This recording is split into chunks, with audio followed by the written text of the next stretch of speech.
The house lights were blazing. The crowd was already on its feet. Every seat in the arena was filled, and the energy pulsing through the walls could have powered a small city. On that summer night in the mid-1970s, Elvis Presley was on stage, larger than life, his voice carrying through the speakers with the same force that had once knocked down every cultural barrier in America. The king of rock and roll wasn't just performing, he was commanding. The crowd clapped, screamed, and begged for more, hanging on his every word, every swivel, every note. But then something happened that no one expected. Midway through a song, Elvis raised his hand, palm flat, toward his band. The music cut off instantly. The drums went silent. The guitars faded into nothing. The crowd, caught in the sudden shock of silence, fell into a confused hush. Thousands of people froze, staring at the man in the white jumpsuit who was suddenly no longer singing, no longer smiling, no longer the unstoppable force of entertainment they had paid good money to see. Elvis didn't move for a moment. He just stood there, staring out past the front rows, his face tight with concern. He wasn't looking at the band. He wasn't looking at his manager. He wasn't even looking at the sea of screaming fans. His eyes had locked onto one person. At first, the audience thought it was part of the show. Maybe Elvis was setting up for a joke or a surprise encore or some kind of dramatic pause, but seconds dragged on, and the longer the silence stretched, the more uncomfortable the crowd became. You could feel the confusion ripple through the audience like a wave. People whispered to each other, some laughed nervously, others grew impatient. A few worried he might be sick, that maybe his health, the subject of constant speculation, had suddenly failed him right there on stage. And then he spoke. "Hold on," Elvis said, his voice steady but charged with urgency. "Something's wrong." The audience turned to look in the direction he was staring, but most couldn't see anything. All they saw were rows of fans, some standing on their chairs, others craning their necks. From where they were sitting, nothing seemed unusual, but Elvis wasn't mistaken. His eyes, sharper than anyone realized in that moment, had locked onto a stranger in the crowd. A stranger whose life was unraveling right there in plain sight. Elvis pointed. The spotlight operator, confused but obedient, swung the beam across the crowd until it landed on a figure slumped in their seat. Gasps rippled through the arena. It wasn't some overexcited fan or someone fainting from the heat. This was different. The person in that seat wasn't screaming or waving or laughing. They were shaking, their hands buried in their face, their entire body trembling under a weight no one else could see. The crowd shifted uneasily. Why would Elvis Presley, the man who could electrify a room with a single note, stop his show for a stranger in distress? Concerts weren't supposed to work this way. Fans came for escape, for energy, for the magic of music. They didn't come to have reality thrust in their faces. Yet here was the king himself, breaking every rule of show business, refusing to look away. "Elvis, should we keep going?" One of the band members whispered nervously from behind him, but Elvis didn't answer. He stepped forward, closer to the edge of the stage. His entire posture had changed. He wasn't the entertainer now. He wasn't the rock star. He was just a man, and he was watching another human being collapse in front of him. What the audience didn't know was that Elvis had been fighting his own battles. Despite the glamour, the flashing lights, and the myth of untouchable fame, he knew what it was like to be broken inside while everyone else expected you to perform. He knew the taste of grief. He knew the suffocating weight of loneliness. And when he saw that stranger's pain, he recognized it instantly. The arena had gone dead quiet. Tens of thousands of people who just moments ago had been screaming his name now sat frozen in their seats, waiting to see what he would do. Every second dragged like an eternity. And then Elvis did the unthinkable. He turned his back to the band, shook his head slowly, and said three words that would change everything. "Stop the show." A collective gasp erupted. Stop the show? In the middle of a sold-out performance. For one person, even his manager, Colonel Tom Parker, sitting just off stage, nearly jumped out of his chair in disbelief. Canceling songs, cutting performances short, disappointing fans, these were things you simply did not do in the entertainment business. Not at that level. Not when ticket sales, press coverage, and reputations were on the line. But Elvis didn't care. He walked back to the microphone, his voice steady, carrying across the stunned silence of the room. "Ladies and gentlemen," he said, "I can't sing another word until I know that person out there is all right." The crowd erupted in a roar of confusion and shock. Some cheered, thinking it was part of some incredible stunt. Others booed, angry that their show was being interrupted. A wave of chatter filled the arena, but Elvis didn't flinch. His eyes never left the stranger. Security, confused and hesitant, began moving through the crowd toward the spotlight. Ushers followed, unsure whether they were escorting someone out or helping them in. No one knew what was happening, only that Elvis had drawn a line in the sand. And for Elvis, it wasn't a stunt, it wasn't a gimmick, it was a choice. A choice between doing what was expected of him and doing what he knew in his gut was right. To the audience, it looked reckless. To the promoters, it looked unprofessional. To Colonel Parker, it looked like money walking out the door. But to Elvis, it was simple. That stranger's pain mattered more than his reputation, more than the critics, more than the music itself. Every eye in the arena was fixed on the scene. Thousands of fans were holding their breath, waiting to see what would come next.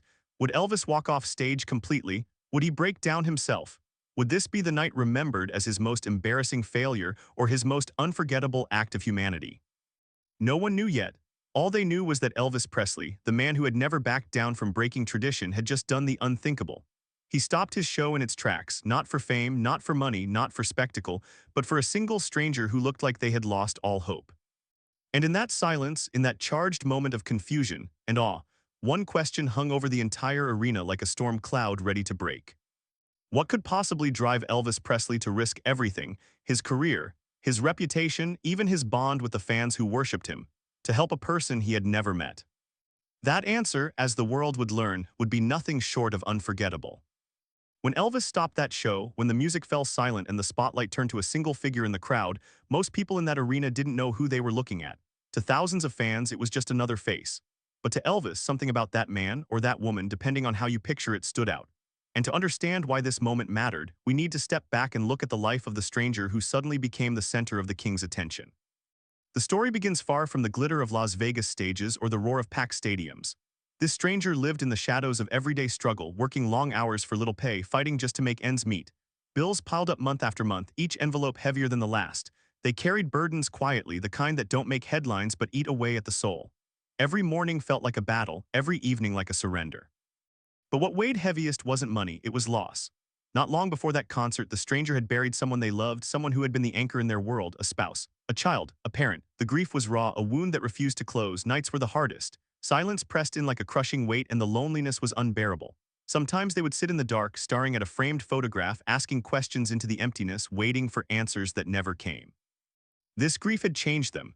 Friends noticed the light in their eyes dim. Coworkers whispered about how quiet they'd become. Smiles felt impossible. Laughter a memory. Life had turned into a blur of routines, work, home, repeat, just trying to survive the day without breaking down completely. And then came the ticket, not a luxury, not some grand plan. A friend worried about them had pushed the ticket into their hand. Go, the friend said, you need this, just one night to feel alive again. They hesitated. Concerts were for happy people, for those who still believed in joy, but at the last moment they gave in. Maybe music could numb the pain for a couple of hours. Maybe Elvis could give them something the world hadn't given in a long time, escape. That's how they found themselves in the crowd that night, surrounded by thousands of screaming fans, feeling more alone than ever. Everyone else was on their feet, cheering, clapping, singing along. They sat quietly, hands in their lap, eyes down, carrying a storm inside that no one else could see. But Elvis saw, from the stage, he noticed what others missed. Amid the joy and excitement, he caught sight of someone who wasn't clapping, who wasn't singing, someone whose shoulders slumped under a weight no one else could feel. Elvis had spent his life reading faces, sensing emotions, connecting with strangers in seconds, and that night something in this stranger's quiet sorrow pierced him. It wasn't just empathy. Elvis himself knew what grief looked like. He had carried it after his mother's death, felt it gnaw at him through years of fame and isolation.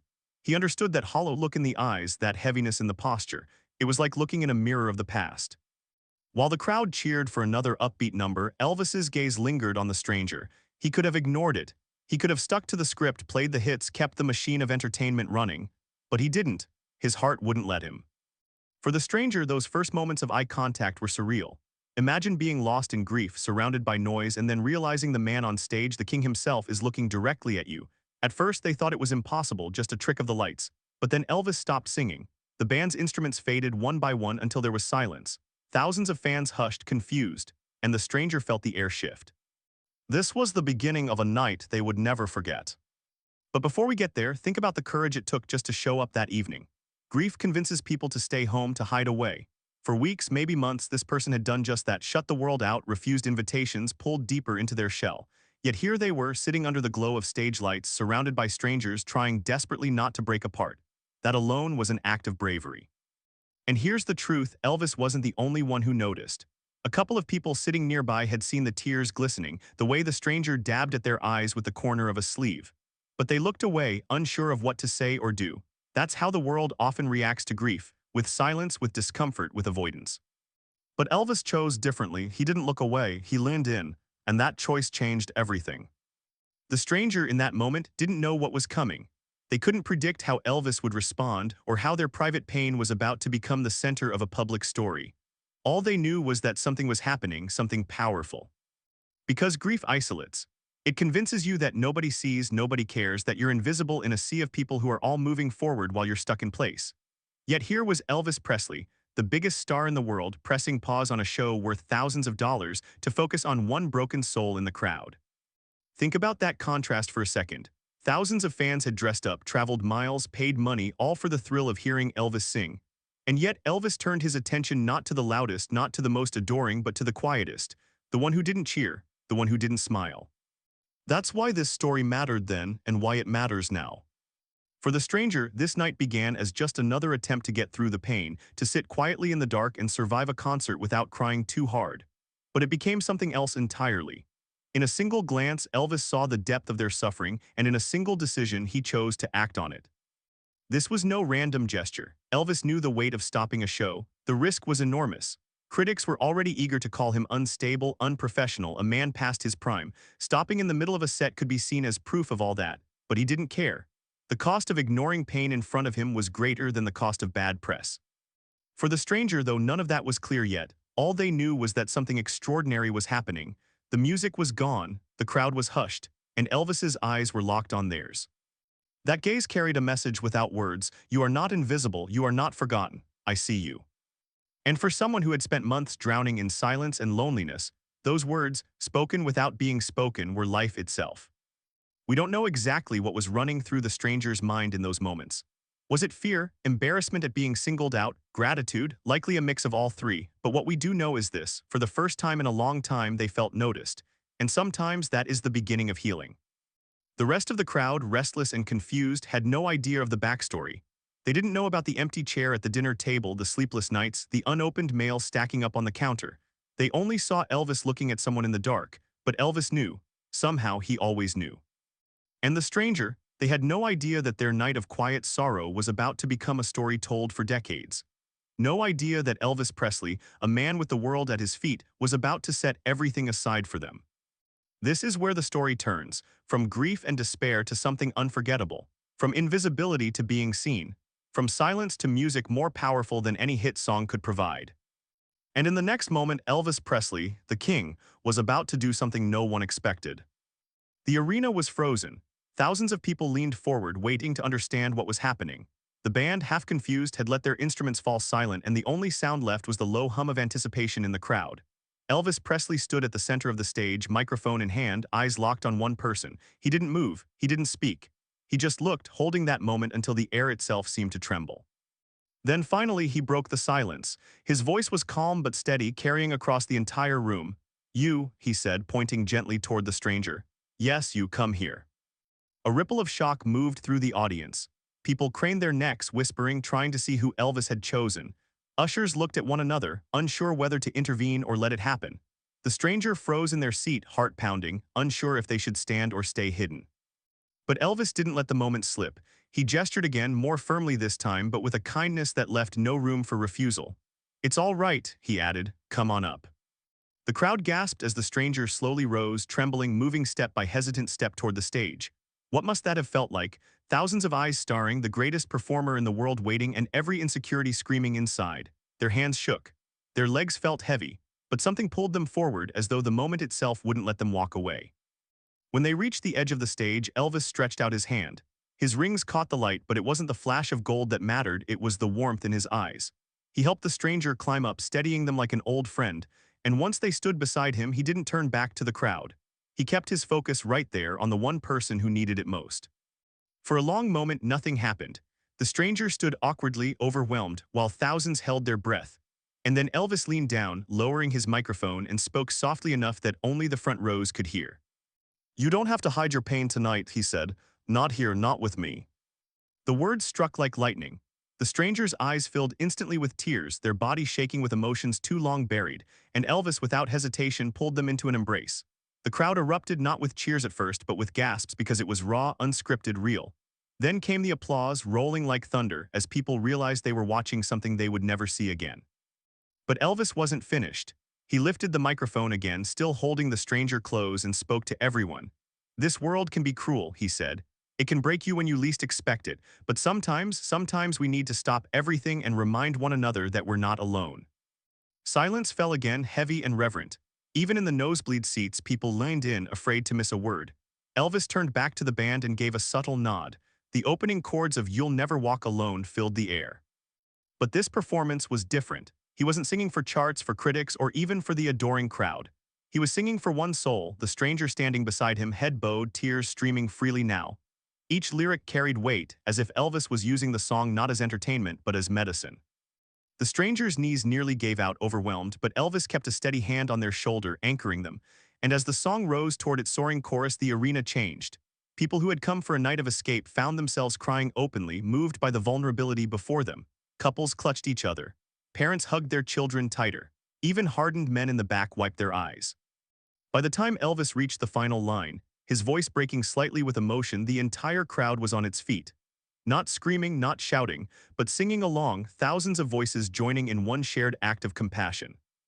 The song ended in a wave of applause that shook the building, but Elvis didn't bow. He didn't rush into the next number. Instead, he turned to the stranger, still trembling beside him, and whispered something no one else could hear. We may never know the exact words, but witnesses later said the stranger nodded through tears, as though Elvis had given them something more valuable than any material gift: hope. And then, in front of everyone, Elvis did something completely unthinkable for an artist of his stature. He announced that the rest of the concert could wait. "This show will go on," he said, smiling at the restless crowd. "But right now, this person matters more than any song I could sing." Some fans gasped, some cheered, a few muttered in disbelief, but most understood. They had just witnessed Elvis Presley, a man who could have chosen fame over humanity, decide that compassion came first. He led the stranger gently off stage, walking beside them, refusing to let the spotlight remain only on him. When they disappeared into the wings, the arena buzzed with electricity. People knew they had seen something unrepeatable. Backstage, Elvis reportedly sat with the stranger for nearly an hour, listening as they poured out their grief, their loneliness, their despair. And though only a handful of people ever saw that conversation, the impact of it rippled far beyond those walls. When Elvis finally returned to the stage, the crowd exploded in cheers, not just for the music, but for the man who had reminded them all that humanity comes first. The rest of the show carried on, but nothing could eclipse the moment when Elvis Presley stopped time itself for the sake of one broken soul. That night became legend. Not because of the setlist, not because of the dazzling jumpsuit or the lights, but because Elvis dared to put compassion above performance. Fans would tell the story for years. "I was there the night Elvis stopped everything for a stranger." And for the person whose life he touched, it was more than just a memory. It was the moment that pulled them back from the edge. The night when grief loosened its grip, if only a little, because someone with the power to ignore them chose instead to see them. That was the unforgettable act. And it proved that sometimes the most powerful thing an artist can do isn't to sing louder, but to stop singing altogether and listen. When Elvis walked off that stage with the stranger at his side, something shifted in the air. The arena had come expecting another night of music, a few hours of hits and nostalgia. Instead, they witnessed something no ticket could ever promise, a moment of raw humanity. And as fans poured out into the night, word spread like wildfire: Elvis Presley had stopped his show for a stranger, and what happened next would echo far beyond that single evening. The press, of course, had a field day. Headlines the next morning screamed with dramatic flair: "Elvis walks away mid-show." Fans stunned as Presley cancels concert for mystery guest. Critics, who had long circled like vultures, called it reckless, unprofessional, even bizarre. They said Elvis was losing touch, that he didn't have the discipline to stick to the spotlight anymore. But the fans told a different story. To those who were there, it wasn't scandal, it was sacred. They remembered the silence, the tears, the song that lifted thousands into one voice. They remembered Elvis as more than a performer. He had become something else that night, a mirror of compassion, a reminder that kindness could cut through even the brightest stage lights. For the stranger, the impact was immeasurable. Before that night, their life had been a shadow of loss and emptiness. But Elvis's gesture, his words, his embrace, his willingness to pause everything planted a seed of hope where despair had taken root. Slowly, things began to change. People around them noticed a shift. The heaviness didn't vanish overnight, but it grew lighter, easier to carry. They spoke of Elvis often, not as a star on a pedestal, but as a man who cared enough to see them when no one else did. And this story didn't stay hidden backstage. Fans retold it endlessly, each version sparking another until it became part of Elvis's larger legend. At first, skeptics dismissed it as rumor, just another exaggerated tale of the king. But those who had been in the crowd insisted it happened, and they could still feel it years later. Some even said that single moment changed how they treated people in their own lives. They paid closer attention to the quiet faces, the ones overlooked in the crowd. They learned from Elvis that greatness isn't only in shining, but in stopping to notice who sits in the dark. That was the ripple effect. Elvis had no idea that night how far the waves would reach, but reach they did. Musicians spoke about it in interviews, saying they felt challenged to be more than entertainers, to be servants of humanity. Fans wrote letters pouring out their gratitude not only for the music but for the lesson that compassion was worth more than a flawless setlist. Even people who weren't there heard the story and carried it like a reminder that kindness, in its purest form, never fades. And maybe that's the truest legacy of Elvis Presley. Not just the records he sold, not just the concerts that shook cities, but the moments, quiet, unscripted, when he chose people over performance. Think about it, fame is built on illusion, on polish, on perfection. But what people remembered most weren't the glittering suits or the #1 hits. It was when Elvis let the illusion drop and became real, when he risked ridicule to show compassion, when he put his hand on a stranger's shoulder and told them they weren't alone. That's what kept fans loyal long after the charts moved on. That's why his name still stirs hearts decades later. Because Elvis Presley wasn't just singing songs, he was reminding people how to live, how to love, how to see each other. And as for the stranger, their story is harder to trace. History didn't keep their name in headlines. They went back to the quiet rhythms of life, carrying that night in their memory like a flame. But perhaps that's fitting, because it was never about who they were, but about what they represented. Every grieving soul, every unseen person, every human being carrying pain beneath the surface. Elvis didn't just stop for one stranger, he stopped for all of us. So when people talk about his legacy, when they argue about his best album or his greatest performance, maybe the real answer is simpler. His greatest performance wasn't a song at all, it was an act of compassion. The night Elvis Presley silenced a stadium to remind the world that kindness matters more than applause. And maybe that's what we need to remember most today. The lights fade, the records age, but compassion, that lives on. Elvis showed us that in the end, it's not about the size of the crowd you entertain, but the courage to stop and comfort the one soul who needs it most.